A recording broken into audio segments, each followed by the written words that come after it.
Donc, vous allez dans un navigateur web. Vous allez dans bing.com. Voilà, vous allez rechercher quelque chose, mais on va restreindre la recherche. Vous allez taper site wikipedia.org. Vous connaissez le site Wikipédia.org.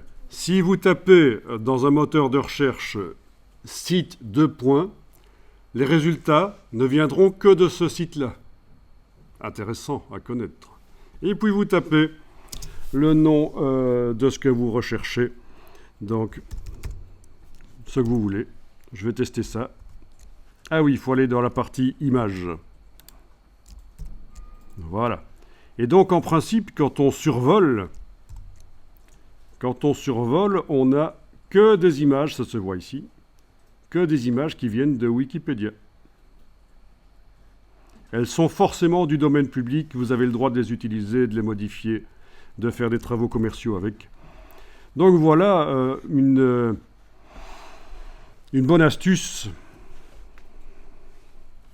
Vous connaissiez? Sans doute pas. Je connaissais un truc similaire. Donc intéressant, tu connaissais InURL pour rechercher le terme dans les URL qui contiennent le terme en question, que tu mets à côté, ou InTitle pour les titres, les sites qui ont dans le titre le nom. Oui, tout ça est intéressant. C'est bien de connaître ça. Alors, je vous laisse télécharger 3 images que vous allez mettre dans le dossier. Vous allez les enregistrer où? Oui, faites attention. On est en train de travailler dans... oui, on a travaillé précédemment un document, mais on va en travailler un nouveau, en fait. Donc, ce serait peut-être bien, avant d'enregistrer les images, dans le dossier les docs de mardi. Dans le dossier les docs de mardi, à côté de votre dossier d'assemblage, vous allez créer un nouveau dossier qu'on va appeler second document. Quelle surprise! Document, idiot. Voilà, second document. Ben oui, on va passer à un autre document qui va nous permettre de travailler un peu plus les images cette fois-ci. Le dossier second document, il est vide. C'est là-dedans que vous allez enregistrer les images.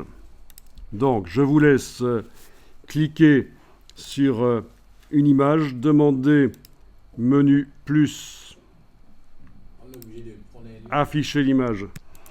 Vous enregistrez l'image sous dans le dossier second document.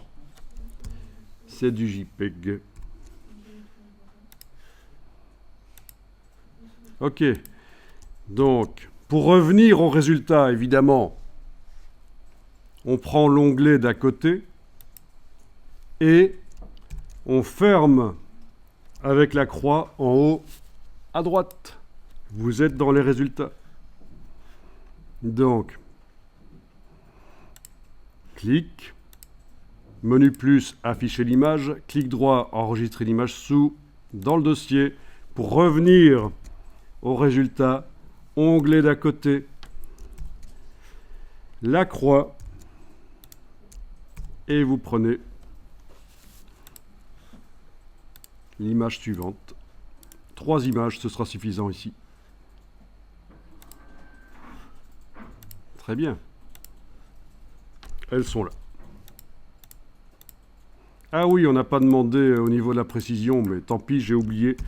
Mais c'est vrai que logiquement, on aurait dû demander au niveau de la précision. La qualité, on va faire avec les images qui sont là, en fait. Quoiqu'il y en a quand même une qui est minuscule, j'ai l'impression, ici. On va faire avec.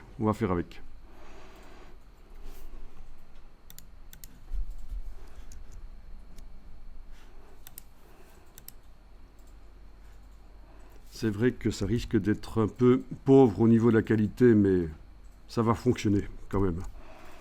Bon, souvenez-vous que logiquement, vous devez prendre des images qui ont pas mal de précision. La dernière que j'ai prise là, 640 sur 426, c'est vraiment pauvre. Ce sera flou.